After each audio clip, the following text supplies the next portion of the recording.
Hey Joyriders, welcome back to the channel. We are gonna make probably the heaviest video we've ever made. This is a heavy video.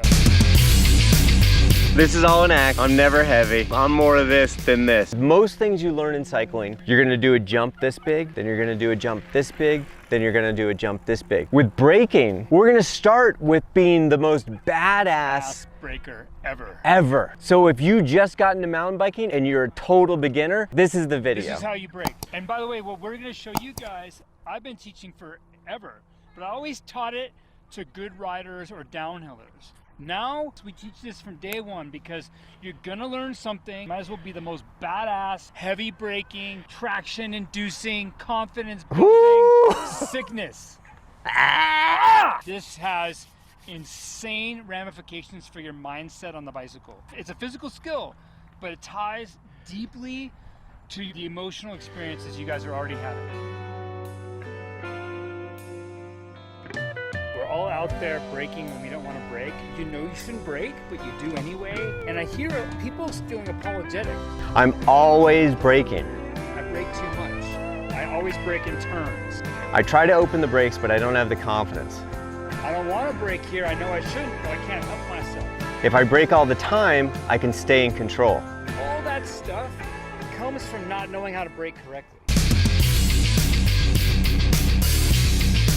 This is heavy braking. You want to start with your fingers in the right position. We're going to move our hands to our grips. We're going to wrap the center fingers, leaving that outside finger loose. In truth, this pinky hanging is really a good sign. Because even though we're braking really, really heavy, we're not gripping hard. We got our pinkies out.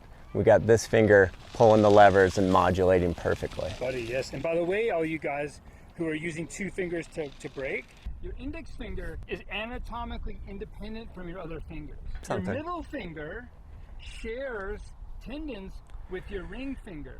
And so if you're holding on with the little two and braking with the big two, that creates a lot of stress in your forearm. You have to break this practice. You have to go to one finger braking. Yep. This is your braking, and these two middle ones, these are your hooks. Those are the hooks. Those are the strong hold on finger. Number one is the inboard outboard adjustment. You want to set the inboard outboard so that when your hand's in the normal spot on the grips, your index finger is right at the end of the lever at the hook. This gives you maximum leverage on the brakes with a minimum effort. Number two is the throw of the lever. You want to have the throw such that this knuckle right here sits exactly right in this hook. And the last thing is the angle of the brakes. When we brake, as you'll see, we rotate our body down and back. You want this angle to kind of match where your body is when your most important braking is happening. You set up your bike because you wanted something that felt comfortable when you're like riding along, sitting in the seat. But as soon as you need those brakes, you're having to arch your wrist, and your ability to reach that brake and control your bike is for This to me feels about right. When I'm max braking, I really want this line to be straight for when I'm really just on the brakes. And you want a nice straight line through to your shoulders. Arm, wrist, hand, grip, lever, all in line. We're tuning the braking knob to soft rock right now. For right now. Yeah. Yes. And we'll touch on that, and then we'll get to heavy braking in a second. It's always step one.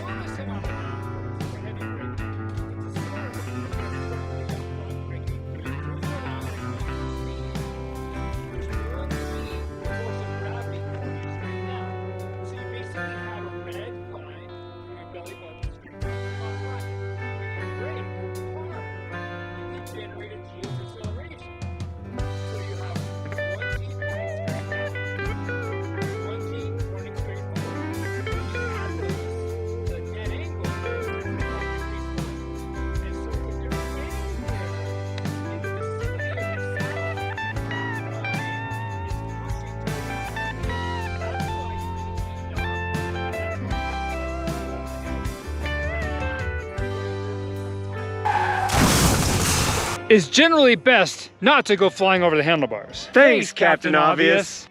As long as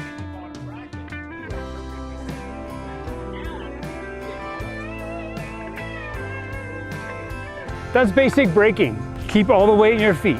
That's it. If you keep all the weight in your feet and you're smooth with the brake application, you're gonna be smooth and safe, it's gonna be great. If you always brake with just 1G, the force of gravity, you have a lot of traction, but there is a limit. So it creates anxiety, right? Especially in loose dirt. So here's the solution.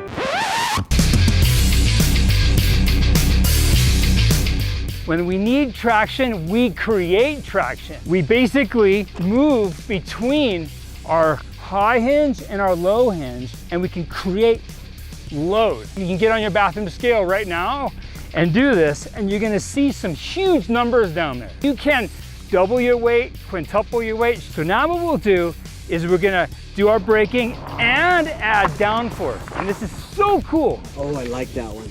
But just getting heavy like that, my stopping distance cut basically in half.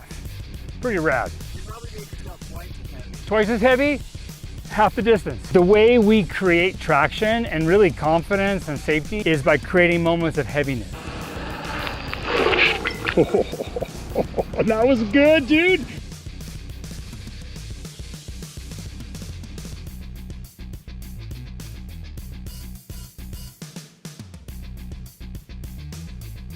Cannot create heaviness without lightness. When you're riding, you're always kind of cultivating an oscillation. Oh. I was able to brake a little extra because I put my crotch on the tire. That's the thing. Yeah. All the good riders have this like baby dolphin thing that they do. What they're doing is they're cultivating waves. Once you have a wave going, then it's super easy to go, oh, I'm gonna be heavy there in corner, or I'm gonna be light over this rock, or I'm gonna be heavy for this braking. The timing depends on your body and your bike. Small people on a rigid bike, very quick cycles. Tall people on long travel bikes, longer cycles. So you'll figure out your own timing. You will stop so fast anywhere you want to, and your friends will not be prepared for it. So just be aware that you've learned a thing that they don't necessarily know. Where I'm now leading a ride and I'll hop and I'll just stop, and the people behind me are just losing their minds, you know? Yeah, good point, dude. Now we're gonna take this to dirt, and this is a cool mind shift. We see loose dirt and we get more conservative and more careful. We're gonna switch that. When you see loose dirt, you're gonna become more heavy and more emphatic, and you will be shocked at how much traction you can generate. I have just a little bit of weight on my hand, and Alex, go ahead and see if you can move my hand back and forth. This isn't a hand, this is a tire. This is my tire. It's light. A lot of skidding going on. Yeah. Right? Yeah, easy. No, doesn't take any energy. Now I'm gonna put some weight into this. Okay. And now I gotta push. Yeah. You guys see this? That's cool. Is that cool? Yeah. Like, I feel like all these particles are being pushed together and we're creating temporary hard pack. I love that. And if I'm making my bike weigh 1,000 pounds for that moment, it's not gonna skid, man. It's just not. You know, when you're skiing, you actually liquefy the snow, and you don't ski on snow, you ski on water. Ice skates too. Ice skates too. Maybe this is the exact opposite. You took what was somewhat solid amorphous and you turn it into a solid so you can brake.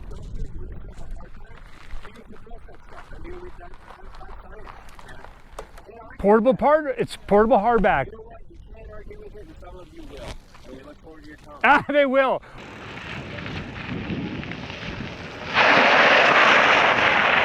Oh my goodness. I feel like when we're doing it well, we're doing this in about 5 feet, and that was closer to 50 feet. It was 10 times as long. This is some very loose over hard pack. But it's also almost something I would call marbles, because you've got a lot of small rocks that like to roll.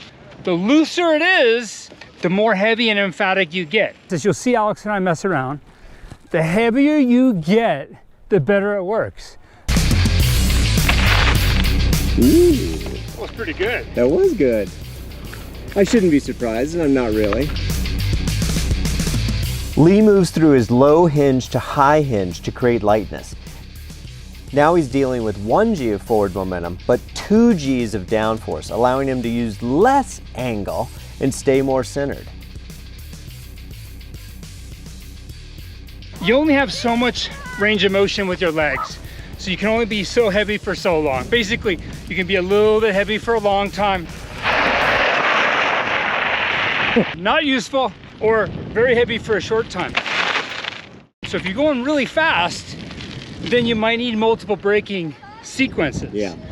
It's so cool to plug that into a technical downhill, because then you're doing the braking between rocks, between roots, between turns. That was cool. So that was sick. I was going pretty fast. Yeah. And I got three discrete cycles. The more timid you get, the worse it works. It's like life, dude. You know? Like, we want to be emphatic here. There are places where you don't want to try to use this technique, like a rock rollover into a steep section. I would not use this technique. And all those rollovers, they don't last very long. And as soon as that rollover is done and you're coming out, there's going to be a really heavy moment. That's when you brake. That's when you brake. Yeah, you can shut it right down. Yeah. So you shut it down before, this is another video, Right. and after, but not during. That's what I'm saying.